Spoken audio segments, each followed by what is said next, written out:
সদ্য নির্বাচন হয়ে গেছে।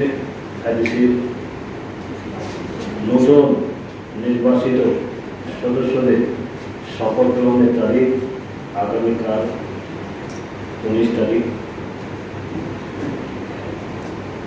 কিন্তু নির্বাচনোত্তর যে পরিস্থিতি আমরা লক্ষ্য করছি, সমগ্র এডিসি এলাকার মধ্যে তীব্রমথা যেভাবে একটা উশৃঙ্খলতা যে পরিবেশ তৈরি করেছে বিভিন্ন জায়গার মধ্যে, এটা নজিরবিহীন। আমরা কোনোদিন দেখি না যে জনজাতি অধ্যুষিত এলাকার মধ্যে ভাই ভাই এই সমস্ত অত্যাচার, নিপীড়ন, এমনকি রাবার বাগান, সুপারি বাগান থেকে আরম্ভ করে ঘর জ্বালানি থেকে আরম্ভ করে সমস্ত জায়গাতে এইভাবে একই খাইরা চলছে। যার কারণে আমরা নবনির্বাচিত ভারতীয় জনতা পার্টির 9 জন সদস্য আমরা আছি। 9 জন সদস্য আমরা সম্মিলিতভাবে সিদ্ধান্ত গ্রহণ করেছি যে আগামীকালকে যে শপথ গ্রহণ এমডিসি হিসাবে সেই শপথ গ্রহণ অনুষ্ঠান আমরা বয়কট করব। আমরা মাননীয় রাজ্যপালকে আমরা চিঠি দিয়েছি, তার পরবর্তীতে যাতে আমাদের সেই শপথ গ্রহণের ব্যবস্থা করা হয়। কারণ 19 তারিখে আমরা যাবো না, 20 তারিখে তো প্রশ্ন উঠে না। কারণ আমরা সদস্য হিসেবে, মেম্বার হিসেবে কোঅর্ডিনেট করবেন উনি রাজ্যপাল, উনি দেখবেন, আমরা সিডব্লিউটি অফিসার দেখবেন, অ্যাডমিনিস্ট্রেশন যিনি আছেন ওনারা দেখবেন। পরবর্তী তারিখ ওনারকে আমাদেরকে জানাবেন। ঠিক আছে? নির্বাচিত সদস্যরা কি নিরাপত্তার কোনো হীন ভোগ করছেন এরকম আপনাদের এলাকায়?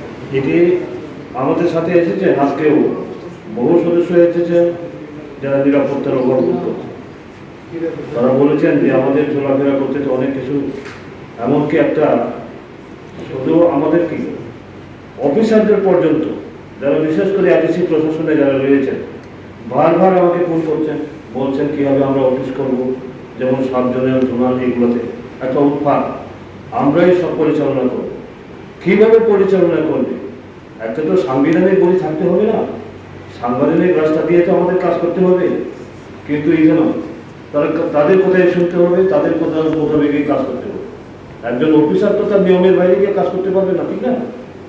কিন্তু আমরা যারা লক্ষ্য করেছি এই কিছুদিনের মধ্যেই ওনারা শপথও গ্রহণ করেননি, এখনো দায়িত্বভারও গ্রহণ করেননি, এর মধ্যে ওনাদের মধ্যে হুলস্থুল করে গেছে যে কীভাবে প্রশাসনকে কীভাবে চালাবে। কোনো ইভেন্ট যারা নির্বাচিত এমডিসিদের বাইরেও বহু এরকম বলতে পেরেছি যে আগামীকালকে আমাদের শপথ গ্রহণ করা সেটা সম্ভব হবে না। সেই কারণে আগামীকালকে শপথ গ্রহণ আমরা সেখানে আমরা যাব না। আগে পাঠিয়ে পরিচিত রাজ্যপালের কাছে কখন যাবেন? রাজ্যপালের কাছে আমরা আমাদের চিঠি দিয়েছি, যে আমাদের প্রতিনিধি গিয়েছেন, আমাদের এমডিসি নবনির্বাচিত এমডিসি যারা আছেন 3 জন এমডিসি ওইখানে গিয়ে ওইখানে চিঠিটা দিয়েছি। কবে নাগাদ নেওয়ার সিদ্ধান্ত আপনাদের? এখন আমরা বলেছি যখনই সময় হয় আমাদেরকে আলাদাভাবে যাতে একটা ব্যবস্থা করা হয়, যেটা প্রশাসনের তরফ থেকে, যেহেতু মূল যিনি খবরদার রাজ্যপালের ভূমিকা উনি এটা দেখবেন। আমরা এরপরে সিডব্লিউটি অফিসার, একটু পরে আবার সিডব্লিউটি অফিসারের সাথেও আমার টেলিফোনে কথা হয়েছে, আমি ওনার সাথেও দেখা করবো। এবং বর্তমানে যিনি অ্যাডমিনিস্ট্রেটর রয়েছেন রাও সাহেব, ওনার সাথে আমরা দেখা করবো, কথা বলবো।